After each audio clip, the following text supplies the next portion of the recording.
Welcome back commerce champion. ये है हमारा UK triple S C assistant accountant batch का क्लास नंबर 7, जिसमें हम फाइनल अकाउंट स्टार्ट करने वाले हैं। कल मैं फाइनल अकाउंट्स का वीडियो नंबर 2 डालूंगी और कल ही मैं एक और वीडियो डालूंगी। मतलब कल आपके पास दो वीडियोस आएंगे, जिसमें first video final account complete होगा और सेकंड वीडियो में सारे इंपॉर्टेंट एडजस्टमेंट होने वाले हैं। तो सब्सक्राइब करके रखो, अपना नोटिफिकेशन ऑन करके रखो, ताकि आप एक भी नोटिफिकेशन मिस ना करो इंपॉर्टेंट एडजस्टमेंट के रिगार्डिंग। तो आपका वीडियो ड्रॉप होगा 6 बजे like every day, and adjustment का वीडियो ड्रॉप होगा 8 बजे। ठीक है, तो आइए शुरू करते हैं। सबसे पहले फाइनल अकाउंट्स पढ़ने वाले हैं हम एक सोल प्रोप्राइटर के। सोल प्रोप्राइटर का मतलब होता है सोल ट्रेडर, या सोल प्रोप्राइटर मतलब कि जो अपना बिजनेस अकेले कर रहा है, या जो अपने बिजनेस के सारे ट्रांजेक्शन के लिए अकेले रिस्पॉन्सिबल है। फाइनल अकाउंट्स वो स्टेटमेंट्स होते हैं जो कि हम प्रिपेयर करते हैं जब फाइनेंशियल ईयर या अकाउंटिंग ईयर एंड होता है 1 अप्रैल टू 31 मार्च के। जर्नली हम प्रिपेयर करते हैं। फाइनल अकाउंट के अंदर हम ग्रॉस प्रॉफिट या ग्रॉस लॉस निकालते हैं, नेट प्रॉफिट नेट लॉस निकालते हैं, और फाइनेंशियल पोजीशन निकालते हैं बिजनेस का। ग्रॉस प्रॉफिट और ग्रॉस लॉस जो होता है हमें ट्रेडिंग अकाउंट से पता चलता है। नेट प्रॉफिट नेट लॉस हमें पीएनएल से पता चलता है, और बैलेंस शीट से हमें अपनी फाइनेंशियल पोजीशन पता चलती है। तो आइए एक फ्लो समझते हैं इसका। सबसे पहले ट्रायल बैलेंस बनाओगे, फिर ट्रेडिंग अकाउंट बनाओगे, फिर ग्रॉस प्रॉफिट निकालोगे, पीएनएल अकाउंट बनाओगे, उससे नेट प्रॉफिट निकालोगे, बैलेंस शीट बनाओगे और उससे अपनी फाइनेंशियल पोजीशन निकालोगे। तो सबसे पहले हम पढ़ने वाले हैं ट्रेडिंग अकाउंट को। ट्रेडिंग अकाउंट ना प्रिपेयर किया जाता है ताकि आप अपना ग्रॉस प्रॉफिट निकाल सको या फिर ग्रॉस लॉस निकाल सको, कि आपने साल भर में क्या किया, कि आपका ग्रॉस प्रॉफिट आ रहा है कि ग्रॉस लॉस। अब ग्रॉस प्रॉफिट का जो मतलब होता है वो होता है आपकी जो नेट सेल्स है। अब नेट सेल्स का मतलब होता है सेल्स माइनस अगर कोई सेल रिटर्न हुई है। सेल रिटर्न का दूसरा नाम क्या है? इनवर्ड। ठीक है, सेल रिटर्न या सेल इनवर्ड अगर पूछा जाएगा, तो जितनी भी सेल है नेट आपकी, उसमें से आपको अपना COGS मतलब कि cost of good sold minus कर देना है। जब आप ये करोगे तो आपके पास आगे जाएगा ग्रॉस प्रॉफिट। अब COGS मतलब कॉस्ट ऑफ गुड सोल्ड का फॉर्मूला क्या है? ओपनिंग स्टॉक, जो मतलब कि जो आपके पास फाइनेंशियल ईयर के बिगनिंग में है। नेट परचेसेस, परचेजेस माइनस अगर कोई परचेज रिटर्न हुआ है उसे कहते हैं net purchases, plus direct expenses जो डायरेक्टली किससे रिलेटेड है, या तो प्रोडक्शन से रिलेटेड है या फिर मैन्युफैक्चर से रिलेटेड है गुड्स और सर्विसेज, माइनस क्लोजिंग स्टॉक जो आपके क्लोजिंग पे रहता है। ठीक है, अगर आपकी कॉस्ट ऑफ गुड्स सोल्ड या फिर कॉस्ट ज्यादा आ गई आपकी सेल से, तो ऑब्वियसली आपको लॉस हो जाएगा। ट्रेडिंग अकाउंट के डेबिट साइड कौन से आइटम होते हैं? तो सपोज ये ट्रेडिंग अकाउंट है मेरा, this is my trading account. ठीक है, अब ट्रेडिंग अकाउंट के डेबिट साइड होता है सबसे पहले तो ओपनिंग स्टॉक। जितना भी आपका stock to the beginning of the year बचा है उसे कहते हैं ओपनिंग स्टॉक। फिर आता है यहाँ पर परचेजेस। परचेजेस एक्सपेंस है तो डेबिट होगा। अब परचेजेस जो है ना, इस परचेजेस में डायरेक्ट खर्चे ऑलरेडी ऐड होने चाहिए और रिटर्न्स माइनस होने चाहिए, तो उसको कहते हैं नेट परचेज। तो जो आपका यहाँ आता है, ये आपका परचेजेस तो लिखते हो लेकिन ये नेट होना चाहिए। अब आता है कि जी ये डायरेक्ट एक्सपेंसेस में क्या क्या इंक्लूड करना चाहिए, तो लिस्ट देख लो। डायरेक्ट एक्सपेंसेस में आपका कैरेज इनवर्ड इंक्लूड होता है, फ्रेट इनवर्ड इंक्लूड होता है, जिसमें इनवर्ड लिखा है वो इंक्लूड होगा, इंपोर्ट ड्यूटी इंक्लूड होता है, ऑक्ट्रॉय का मतलब होता है टैक्स, और अगर आपने प्रोडक्शन के लिए वेजेस दी है और जितने भी फैक्ट्री के खर्चे जो डायरेक्टली रिलेटेड है टू द प्रोडक्शन उसे कहते हैं आपका डायरेक्टली एट्रीब्यूटेबल एक्सपेंसेस या डायरेक्ट एक्सपेंसेस। ऑक्ट्रॉय का मतलब होता है टैक्स। तो परचेज में डायरेक्ट एक्सपेंसेस ऐड करो और परचेज रिटर्न माइनस करो तो आपकी नेट परचेस आ जाएगी। और क्या आएगा यहाँ पर? और आएगा आपके डायरेक्ट एक्सपेंसेस। अभी डायरेक्ट एक्सपेंसेस का मतलब जो परचेज से रिलेटेड नहीं है, जो नॉर्मल जर्नल डायरेक्ट एक्सपेंसेस है, क्योंकि एक्सपेंसेस है तो डेबिट होगा। और यहाँ आता है आपका सेल। अब ये सेल्स भी नेट सेल होना चाहिए, मतलब कि सेल में से कोई सेल रिटर्न है तो उसे माइनस करके रखना। और बाय आखिरी में आता है आपका क्लोजिंग स्टॉक। अब अगर आपकी इनकम ज्यादा हो गई आपके एक्सपेंसेस से तो यहाँ आ जाएगा ग्रॉस प्रॉफिट, और अगर आपकी इनकम कम हो गई एक्सपेंसेस से, आपके खर्चे ज्यादा हो गए, तो यहाँ आ जाएगा ग्रॉस लॉस। इसमें से कोई एक चीज आएगी, दोनों नहीं आएगा। ठीक है, तो इतना करोगे तो आपका ट्रेडिंग अकाउंट बन जाएगा। अब मैं आपको यहीं पर एक बार और समझा दूं तो थोड़ा सा, ये जो ग्रॉस प्रॉफिट है ये यहाँ आता है, तो यहाँ इसको लिखते हैं बाय ग्रॉस प्रॉफिट जब आप पीएनएल बनाते हो, और अगर ग्रॉस लॉस आया तो ये इधर आता है और इसको लिखते हैं टू ग्रॉस लॉस जब आप पीएनएल बनाते हो। ठीक है, अब डायरेक्ट खर्चे, वो खर्चे जो किसी भी गुड को सेलिएबल कंडीशन में लाने के लिए या फिर बिजनेस के प्रीमाइसेस के अंदर लाने के लिए जरूरी थे, उन्हें कहते हैं डायरेक्ट खर्चे। क्या है इनके example? Carriage inward, freight inward, import duty पे करा है, फैक्ट्री में वेजेस पे करा है, कोई पावर अगर यूज हुई है प्रोडक्शन में, पावर का मतलब होता है electricity, power used in production, आपने कोई मैन्युफैक्चरिंग के खर्चे करे हैं, ये सारे आपके क्या हो जाएंगे? Direct expenses. अब क्रेडिट साइड में मैं आपको बता चुकी सेल्स, जिसमें से रिटर्न माइनस करके दिखाना, और क्लोजिंग स्टॉक जो अनसोल्ड रह गया है at the end of financial year. Golden rule क्या है डायरेक्ट और इनडायरेक्ट खर्चे को पहचानने के लिए? आप खुद से पूछना, क्या ये खर्चे डायरेक्टली परचेजिंग या मैन्युफैक्चरिंग ऑफ गुड्स से रिलेटेड है? अगर आंसर यस आ जाता है तो वो ट्रेडिंग अकाउंट में जाएंगे, और अगर आंसर आ जाता है आपका नो, तो वो कहाँ जाएंगे? पीएनएल में। तो यहाँ से हम ये समझते हैं कि जितने भी इनडायरेक्ट एक्सपेंसेस हैं जो डायरेक्टली परचेज के मैन्युफैक्चर से रिलेटेड नहीं है, वो सारे पीएनएल में चले जाते हैं। अब ये हमारी एक लिस्ट है जो हमें याद कर लेनी है या फिर हम समझ लेते हैं। फॉर एग्जाम्पल, मेरे कैरेज इनवर्ड्स हुए हैं, कैरेज इनवर्ड ट्रेडिंग अकाउंट में जाएगा, कैरेज आउटवर्ड पीएनएल में, फैक्ट्री की वेजेस पे करी है ट्रेडिंग अकाउंट, ऑफिस की सैलरी पे करी है पीएनएल अकाउंट, फ्रेट इनवर्ड हुआ है ट्रेडिंग अकाउंट, एडवर्टीजमेंट का खर्चा है पीएनएल अकाउंट, इंपोर्ट ड्यूटी पे करी ट्रेडिंग अकाउंट, इंश्योरेंस पे किया पीएनएल अकाउंट, पावर फैक्ट्री में यूज हुई है ट्रेडिंग अकाउंट, और कमीशन पे किया तो पीएनएल अकाउंट। ठीक है, इतना समझ आया? अब आता है पीएनएल अकाउंट। मैं आपको बता चुकी हूँ ना कि जितना भी ग्रॉस प्रॉफिट होता है यहाँ पर वो इधर चला जाता है पीएनएल के, और ग्रॉस लॉसेस इधर चला जाता है पीएनएल के। तो सबसे पहला आइटम जो पीएनएल में आता है वो होता है नेट प्रॉफिट या नेट लॉस, ये तो हम निकालते हैं, और जब हम ट्रांसफर करते हैं वो होता है ग्रॉस प्रॉफिट या फिर ग्रॉस लॉस। अब अगर आपका पीएनएल है, ठीक है, यहाँ पर आ गया आपका ग्रॉस प्रॉफिट, ठीक है, बाय ग्रॉस प्रॉफिट आया यहाँ पर आपका कुछ। अब क्या क्या करोगे? इसमें जितनी भी इनकम हुई है इनडायरेक्ट नेचर की, इनडायरेक्ट नेचर की जितनी भी इनकम हुई है उसको ऐड कर देना, और डायरेक्ट इनडायरेक्ट नेचर के जितने भी खर्चे हुए हैं उसे लेस कर देना। अगर आपकी इनकम आपके खर्चों से ज्यादा आ जाएगी तो यहाँ आपका नेट प्रॉफिट आ जाएगा, और अगर कम आएगी तो यहाँ आपका नेट लॉस आ जाएगा। इनडायरेक्ट याद रखना, यहाँ इनडायरेक्ट एक्सपेंस और इनडायरेक्ट इनकम होती है। आपको कोई भी फॉर्मूला याद करने की जरूरत नहीं है। अगर आप इसे अकाउंट के फॉर्मेट में देखते हो तो नेट प्रॉफिट का मतलब होता है जितना भी प्रॉफिट ग्रॉस था उसमें इनडायरेक्ट इनकम ऐड करो और इनडायरेक्ट एक्सपेंसेस लेस करो। ठीक है, अगर आपके एक्सपेंसेस आपकी इनकम से ज्यादा हो गए हैं तो वो आपका क्या हो जाएगा? नेट लॉस हो जाएगा। अब आता है इनडायरेक्ट एक्सपेंसेस क्या होते हैं। इनडायरेक्ट एक्सपेंसेस के एग्जांपल समझ लें। इनडायरेक्ट एक्सपेंसेस मतलब ऑफिस की सैलरी, इनडायरेक्ट मतलब कि जो आपने एडमिन के लिए या सेलिंग के लिए या डिस्ट्रीब्यूशन के लिए या जर्नल बिजनेस को रन करने के खर्चे होते हैं, जैसे कि ऑफिस की सैलरी पे कर दिया, रेंट पे कर दिया, इंश्योरेंस पे कर दिया, आपने एडवर्टीजमेंट करवाई, आपने कैरेज आउटवर्ड दिया, आपने डिस्काउंट दे दिया, डिस्काउंट आपका इनडायरेक्ट है, आपने कमीशन पे कर दिया, आपने प्रिंटिंग स्टेशनरी, रिपेयर्स, डेप्रिसिएशन आपका इनडायरेक्ट एक्सपेंस है। और क्या है डेप्रिसिएशन? एक नॉन कैश एक्सपेंस भी है। आपके पेड डेट आपके इनडायरेक्ट एक्सपेंस है। बैंक ने चार्जेस काटे, इनडायरेक्ट एक्सपेंस, इंटरेस्ट दिया, इनडायरेक्ट एक्सपेंस। तो ये सारे के सारे किसमें आ जाएंगे? ये पीएनएल में आ जाएंगे। इनडायरेक्ट कमाई कौन सी होती है जो पीएनएल में आती है? पहली कमीशन मिल गई, डिस्काउंट मिल गया, रेंट मिल गया, इंटरेस्ट मिल गया, या profit on sale of fixed asset हुआ, तो ये भी इनडायरेक्ट इनकम है। अब तीसरा आता है बैलेंस शीट। यह हमें क्या निकालने में हेल्प करती है कि हमारी कंपनी की फाइनेंशियल पोजीशन क्या है। पूछा जा सकता है कि फाइनेंशियल पोजीशन कौन बताता है? बैलेंस शीट बताती है। Financial position of a business on a particular date. अब आप याद रखना कि बैलेंस शीट ना एज ऑन 31/3/2000 जो भी डेट है ऐसे बनती है बैलेंस शीट। एज ऑन मतलब एक पर्टिकुलर डेट पे बनती है, और ट्रेडिंग और PNL for the year ending बनते हैं, मतलब ये ड्यूरिंग द पीरियड के लिए बनते हैं। बैलेंस शीट में आती है asset, liability and capital, just like the accounting equation what we have read, asset is equals to capital plus liability. ये तीनों चीजें बैलेंस शीट में आती है। अब एसेट, लाइबिलिटी और कैपिटल क्या है ये तो हमें पता है। तो आइए अकाउंटिंग इक्वेशन देखा, बता दिया ना। क्लासिफिकेशन ऑफ असेट, हम क्लासिफिकेशन भी पढ़ चुके हैं लेकिन दोबारा पढ़ते हैं।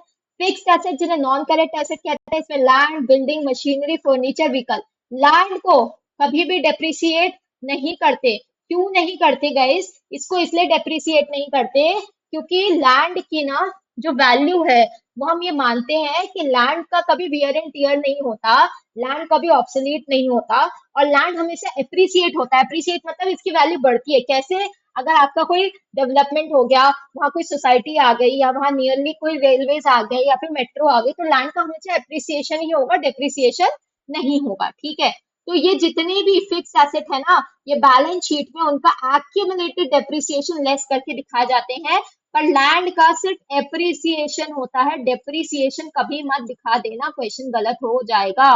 ठीक है, अब next current asset. Current asset मतलब कि जो आपके 1 ईयर से कम में जिनका ट्रांजेक्शन हो जाए उसे कहते हैं करंट एसेट। जो कैश में या कंज्यूमेबल्स में ऑपरेटिंग साइकिल मतलब कि विद इन 1 ईयर कन्वर्ट हो जाए, जैसे कि closing stock, debtors, bills receivable, cash, bank, short term investment या फिर प्रीपेड एक्सपेंस। प्रीपेड एक्सपेंस मतलब कि आपने जो एक्सपेंस पहले से पे करके रखे हैं तो वो आपके लिए एसेट है ना। अगर कोई चीज आप पहले से पे करके रखते हो तो आप निश्चिंत हो जाते हो, तो वो आपके लिए एक्सपेंस बनता है।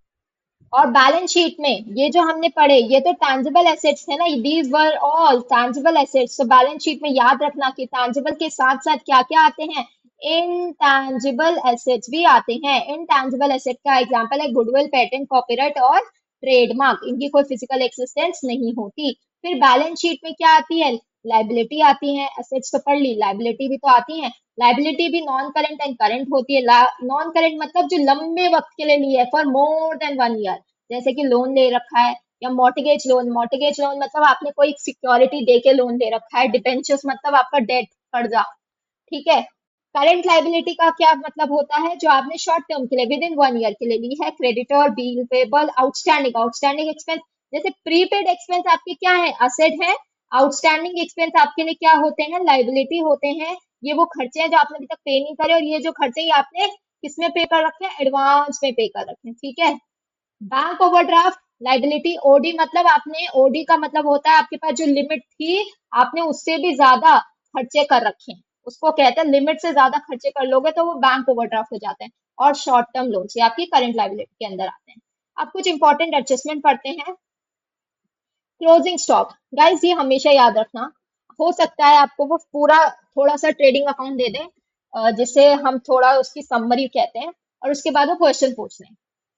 तो अगर आपका क्लोजिंग स्टॉक, ये बहुत ही फ्रीक्वेंटली आज क्वेश्चन होता है, आउटसाइड द ट्रायल बैलेंस दिया है, मतलब कि ट्रायल बैलेंस में सारी इंफॉर्मेशन लिखी है और यहाँ एडजस्टमेंट में लिखा है क्लोजिंग स्टॉक और की कोई वैल्यू लिखी है। ठीक है, तो इसका ट्रीटमेंट क्या होगा, सबसे पहले आप इसे ट्रेडिंग अकाउंट के क्रेडिट साइड में लिखोगे ऑब्वियसली, और दूसरा आप इसे बैलेंस शीट में करंट एसेट की तरह दिखाओगे। सपोज अगर क्लोजिंग स्टॉक 50,000 के लिखे हैं तो ट्रेडिंग अकाउंट के क्रेडिट साइड में 50,000 और बैलेंस शीट में एज अ करंट एसेट 50,000। ठीक है, दूसरा आता है आउटस्टैंडिंग एक्सपेंसेस। आउटस्टैंडिंग एक्सपेंसेस मतलब कि जो ड्यू तो हो गए हैं, आपने अभी तक पे नहीं किए हैं। जैसे कि अगर सैलरी जो है ट्रायल बैलेंस में आपको यहाँ पर दिया सैलरी, ठीक है, ये ट्रायल बैलेंस में आपको यहाँ सैलरी दी थी 40,000 की, और आपको नीचे एडजस्टमेंट में लिखा है कि आउटस्टैंडिंग सैलरी जो है वो 5,000 की है। तो इसका क्या ट्रीटमेंट करोगे, इसका ये ट्रीटमेंट होगा कि पीएनएल में पहले तो आप सैलरी लिखोगे, ये आपका ट्रायल बैलेंस है, इसमें आपको सैलरी दी है, तो आप क्या करोगे, जब आप इसको पीएनएल बनाओगे, पीएनएल अकाउंट, उसमें टू सैलरी लिखोगे 40,000।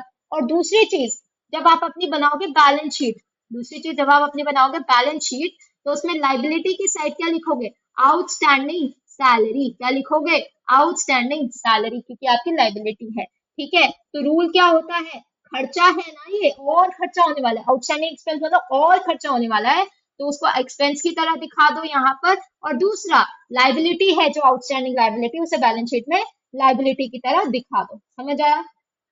प्रीपेड एक्सपेंस मैंने बताया वो एक्सपेंस जो आपने एडवांस में पे करके रखा है, आपने अपनी चिंता दूर करके रखी है, तो वो प्रीपेड है जो एडवांस में पे हो जाता है।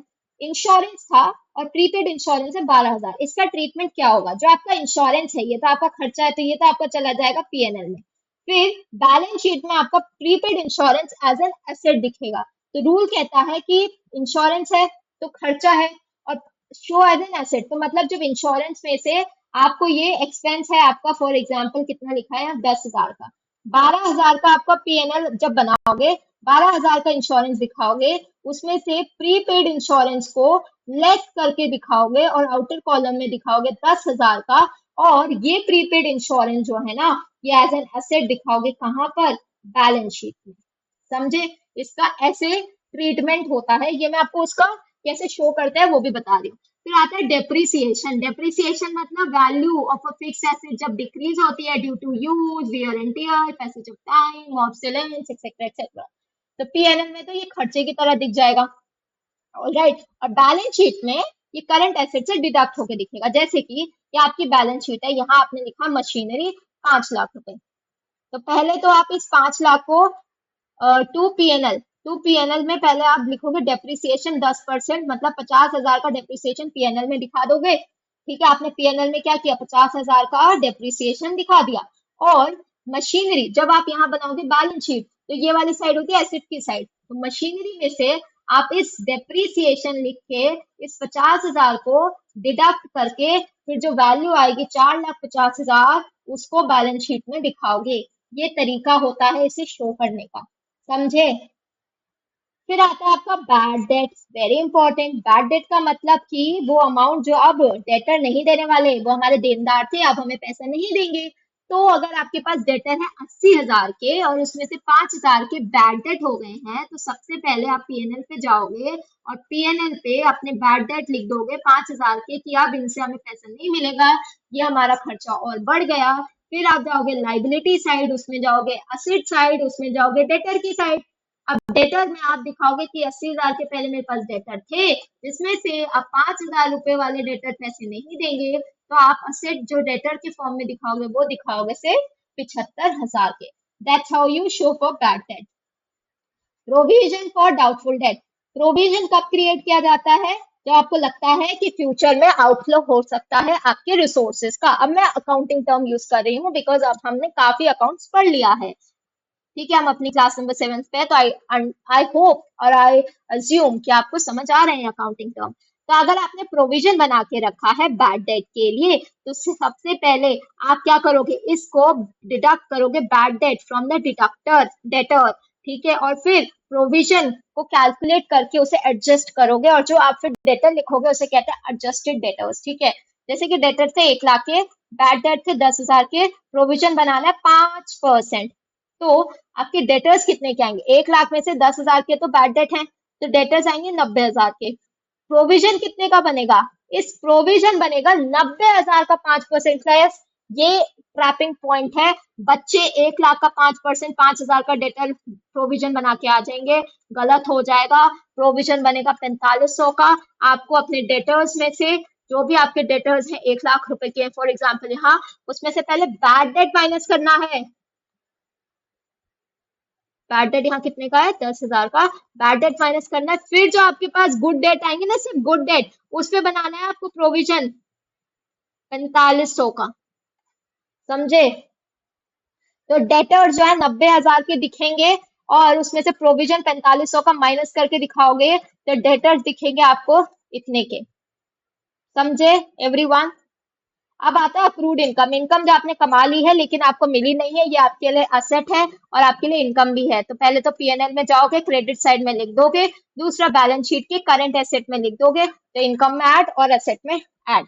फिर आता है इनकम जो आपको एडवांस में रिसीव हो गई है। इनकम जो आपने अभी तक कमाई नहीं है लेकिन आपको रिसीव हो गई है, तो मतलब अब आपको काम करना पड़ेगा, मतलब आपकी लाइबिलिटी क्रिएट हो गई, तो आप इसको इनकम में से डिडक्ट करोगे। अगर आपको बोला है कि फॉर एग्जाम्पल कि कुछ इनकम रिसीव, आपको लिखा है इनकम रिसीव 10,000, जिसमें से अक्रूड इनकम जो है उसने बोला 2,000। तो अभी जब पीएनएल में इनकम दिखाओगे तो इस 2,000 को लेस करके दिखाओगे पीएनएल में। ठीक है, आपकी इनकम सिर्फ 8,000 की है अभी, ऐसे दिखाना है आपको। दूसरा, ये बैलेंस शीट में लाइबिलिटी साइड दिखाओगे, तो इनकम से सबट्रैक्ट करोगे और लाइबिलिटी साइड दिखाओगे अक्रूड इनकम को। Interest on capital. Interest on capital, interest allow किया जाता है कैपिटल के प्रोपराइटर के पैसे पे, जिसे हम ओनर्स इक्विटी कहते हैं। इंटरेस्ट ऑन कैपिटल आपका एक्सपेंस है। ठीक है, फॉर मैंने आपको बताया था कि बिजनेस और ओनर 2 सेपरेट लीगल एंटिटी है एज पर अवर अकाउंटिंग। तो जो इंटरेस्ट अगर कैपिटल पे देना पड़ रहा है तो बिजनेस के लिए लाइबिलिटी इंक्रीज हो गई है। ठीक है, बिजनेस के लिए खर्चा इंक्रीज हो गया, खर्चा करना पड़ेगा, तो पीएनएल के डेबिट साइड में आप दिखाओगे इंटरेस्ट ऑन कैपिटल। और आपकी कैपिटल बढ़ रही है क्योंकि कैपिटल पे ब्याज मिल रहा है, तो जो कैपिटल है उसमें आप ऐड करके दिखा दोगे इंटरेस्ट ऑन कैपिटल। ठीक है, जैसे कि आपकी कैपिटल 4 लाख की थी, इंटरेस्ट ऑन कैपिटल 5%, तो 20,000 का इंटरेस्ट पीएनएल में दिखा दोगे डेबिट साइड क्योंकि आपका खर्चा है। और कैपिटल जब आप लिखोगे अपनी बैलेंस शीट में, असेट्स और लाइबिलिटी और कैपिटल आपका डेबिट साइड लिखा जाता है, तो उसमें 4 लाख प्लस 20,000, 4,20,000 से आप अपनी कैपिटल दिखा देना। Interest on drawings very important. Interest on drawing मतलब जो इंटरेस्ट प्रोप्राइटर से चार्ज किया जाता है क्योंकि उसने अपने बिजनेस से पैसा निकाला, तो अब क्या होगा, बिजनेस को अब इंटरेस्ट मिलने वाला है। इंटरेस्ट ऑन कैपिटल में बिजनेस इंटरेस्ट दे रहा था ओनर को, तो कैपिटल बढ़ रही थी और बिजनेस के लिए खर्चा हो रहा था। इंटरेस्ट ऑन ड्रॉइंग मतलब प्रोप्राइटर इंटरेस्ट दे रहा है बिजनेस को, तो बिजनेस के लिए इनकम हो रही है तो पीएनएल के क्रेडिट में, और दूसरी कैपिटल कम हो रही है तो कैपिटल से क्या होगा, डिडक्ट होगा। फिर आता है आपका ड्रॉइंग है। ड्रॉइंग्स कहता है कि आपकी जो कैपिटल है वो कम हो रही है क्योंकि प्रोप्राइटर ने अपने पर्सनल यूज के लिए पैसा निकाल लिया, तो सबसे पहले कैपिटल में से माइनस कर देना। और दूसरा, ड्रॉइंग्स को ना आप परचेजेस में से माइनस कर दो, very important, can come in exam. Drawings को आप परचेजेस में से माइनस करते हो, हाईलाइट कर लेना। अगर गुड्स आपने विड्रॉ किए हैं, अगर आपने गुड्स विड्रॉ करे हैं तो परचेजेस जो पीएनएल में बना रहे हो, पीएनएल का परचेजेस उसमें से ड्रॉइंग्स है तो उन्हें माइनस करके दिखाना, जो आपका परचेजेस का अमाउंट है उसमें से ड्रॉइंग्स का अमाउंट माइनस करना। ठीक है, गुड्स अगर आपने डिस्ट्रीब्यूट कर दिया एज ए फ्री सैंपल, मतलब कि आपने क्या कर दी, एडवर्टीजमेंट का खर्चा कर दिया, एक्सपेंस है तो इसको, खर्चा है तो पीएनएल के डेबिट में। और दूसरा, पीएनएल में जैसे आपने ड्रॉइंग्स माइनस करी थी, गुड्स अगर ड्रॉ किए हैं, और दूसरा आपने एडवर्टीजमेंट करा है, क्योंकि देखो ना माइनस क्यों होता है, क्योंकि अगर आपने फ्री सैंपल के लिए बेच दिया है तो अब आपके गुड्स कम हो गए, तो इसलिए इसे भी माइनस कर देते हैं पीएनएल में, जब आप क्या बना लिखते हो, परचेजेस, पीएनएल के परचेजेस में से। ठीक है, अगर गुड्स प्रोप्राइटर ने विड्रॉ करे हैं तो उसने पर्सनल यूज के लिए किए हैं, तो इससे उसकी क्या बढ़ गई, इससे उसकी ड्रॉइंग्स बढ़ गई। दूसरा, परचेजेस, ड्रॉइंग्स जब बढ़ती है तो परचेजेस में से क्या होती है, ड्रॉइंग्स माइनस होती हैं। ठीक है, अब आ जाओ नेक्स्ट पढ़ते हैं। नेक्स्ट कहता है कि गुड्स आपने चैरिटी के लिए दे दिए।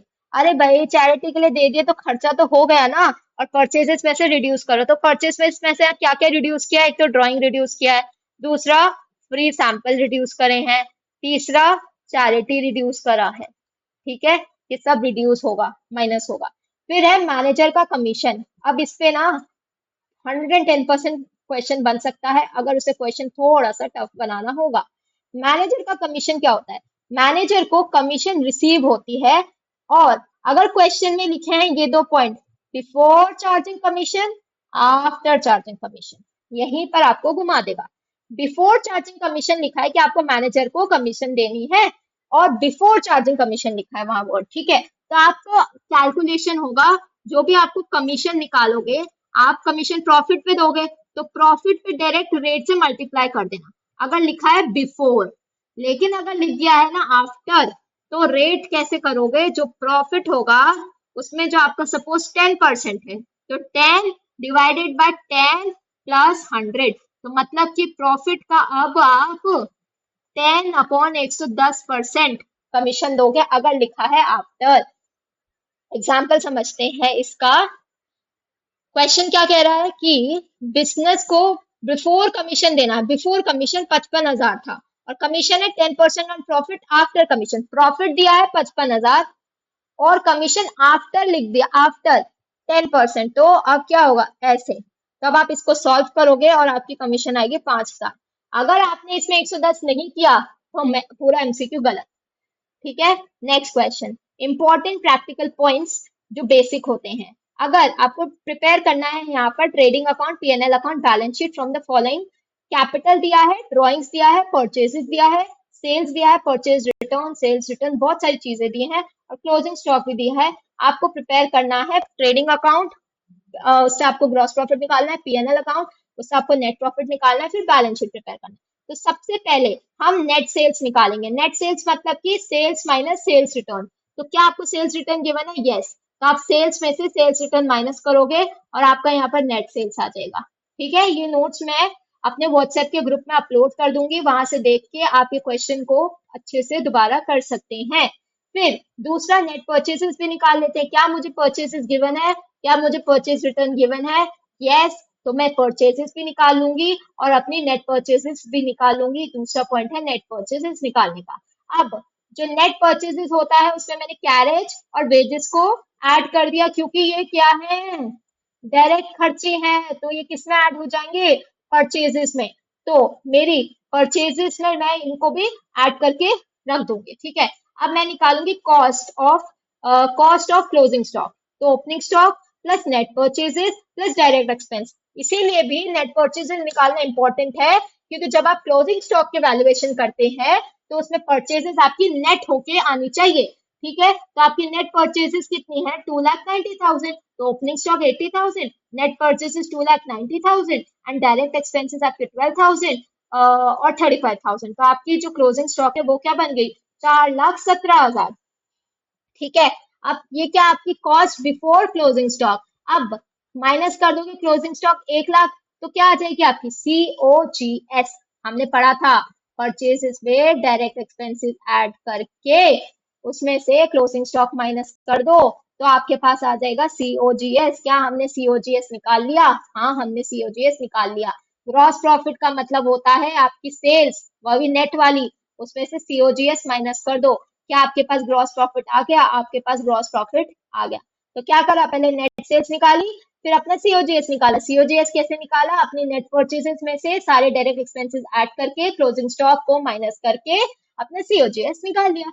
अब प्रॉफिट एंड लॉस का कैलकुलेशन करना है, तो ग्रॉस प्रॉफिट जब हमारे पास आ गया तो उसमें से हम सारे इनडायरेक्ट खर्चे माइनस कर देंगे, जैसे कि सैलरी, रेंट, एडवर्टीजमेंट, इंश्योरेंस। तो हमारा इनका खर्चा इतना है, तो इसको जब माइनस कर दिया तो हमारा क्या आ गया, नेट प्रॉफिट आ गया। ठीक है, अब ये कुछ क्वेश्चन है जो एग्जाम लेवल का है, इसमें सारी चीजें दी हुई हैं और हमको इंटरेस्ट ऑन कैपिटल भी दिया है इसमें एडजस्टमेंट में। तो सबसे पहले आपको कैसे अटेम्प्ट करना है मैं ये बता रही हूँ। आप अगेन ये क्वेश्चन अपना नोट्स में से देखना, एक व्हाट्सएप ग्रुप है वहां से ज्वाइन करना और वहाँ सारे नोट्स होंगे। ठीक है, इसके सोल्यूशन के साथ।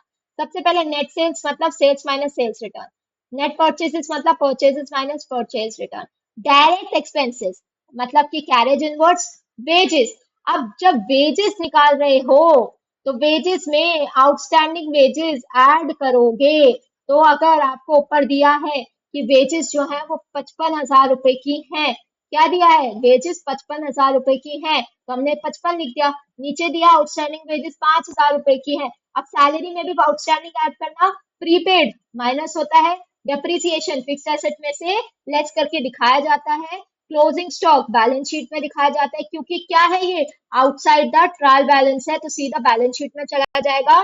बैड डेट डेटर्स में से लेस करके दिखाओगे, प्रोविजन सिर्फ गुड डेटर पे मतलब कि एडजस्टेड डेटर्स पे बनाओगे, commission received in 2,000 received in advance, advance commission मिल गई है, और इंटरेस्ट ऑन कैपिटल भी कैलकुलेट करना है। तो मैंने अपने सारे डायरेक्ट एक्सपेंसेस ऐड कर लिए, वेजेस भी आ गया, COGS कैसे होगा, opening stock net purchases carriage inward wages minus closing stock, ये फॉर्मूला होता है, दिस इज द फॉर्मूला। तो मैंने वो फॉर्मूला लगाया, हमारा COGS आ गया। ग्रॉस प्रॉफिट का मतलब नेट सेल्स माइनस COGS, हमारा ग्रॉस प्रॉफिट आ गया। अब इस क्वेश्चन को आप टैब्यूलर मतलब अकाउंट बना के सॉल्व करोगे तो भी हो जाएगा आराम से। अब P&L का एडजस्टमेंट करना है। P&L का एडजस्टमेंट मतलब आपको अपने कैरेज आउटवर्ड कितना हुआ है ये निकालना है। तो जो 12,000 है वो P&L में चला जाएगा कैरेज आउटवर्ड। सैलरी, आपकी salary plus outstanding salary add होके लगेगी। इंश्योरेंस आपका प्रीपेड था तो लेस हो जाएगा। एडवर्टीजमेंट आ गया। डेप्रीसिएशन 10% ऑन 3,00,000 रुपीज, मशीनरी 3,00,000 की थी उस पर 10% का डेप्रीसिएशन 30,000, फर्नीचर 60,000 का था उसमें 5% का डेप्रीसिएशन 3,000, बेड डेट 6,000 का था। तो एडजस्टेड डेटर या फिर इनको सिंपल लैंग्वेज में आप लिख सकते हो कि गुड डेटर्स